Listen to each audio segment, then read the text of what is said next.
মমতা বন্দ্যোপাধ্যায়ের আমলে 2011 সালে বাংলার বালুচরী শাড়ি আন্তর্জাতিক জিআই ট্যাগ পেয়েছিল।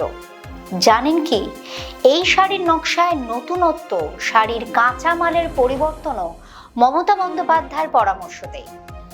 তিনি বলেন, বালুচরীর সিল্ক আগে খড়খড়ে ছিল। আমি তাঁতিদের বললাম, মেয়েরা এখন হালকা শাড়ি পরতে ভালোবাসে। এখন দেখবেন শাড়ি অনেক নরম ও হালকা হয়ে গেছে। আসুন আপনাদের শোনাই মুখ্যমন্ত্রী ঠিক কি বলেছেন। বালুচরী শাড়ি জিআই প্রোডাক্ট পেলেও আমাদের আমলে। আমি একদিন বালুচরী শাড়িটাকে নিলাম হাতে, নিয়ে দেখলাম খড়খড়ে। আমি তখন তাঁতিদের বললাম, যারা বালুচরী শাড়ি তৈরি করে, এটাকে হালকা করো। এখনকার মহিলারা একটু হালকা হালকা জিনিস পরতে ভালোবাসে, একটু নরম জিনিস পরতে ভালোবাসে। তখন বালুচরীটা এখন দেখবেন নরম হয়ে গেছে অনেক, এবং বালুচরী ছেলেদের পাঞ্জাবিও পরা যায়।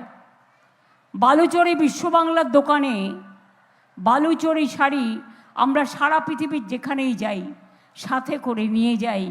হয় বাঁকুড়ার একটা ডোকরার কাজ, হয় মা দুর্গা, নয় বা ঘোড়া, নয় বা একটা আদিবাসী নৃত্য, সব কিছু, অথবা ধামসা মাদল, আমরা কিন্তু ডোকরার কাজগুলো নিয়ে যাই। এই বালুচরী শাড়ি ও পাঞ্জাবি রাজ্য সরকারের বিশ্ব বাংলা দোকানেও পাওয়া যায়। শোনা যায়, মমতা বন্দ্যোপাধ্যায় বালুচরীর নকশা পাল্টে তাতে অনেক বৈচিত্র্য আনার পরামর্শ দিয়েছেন।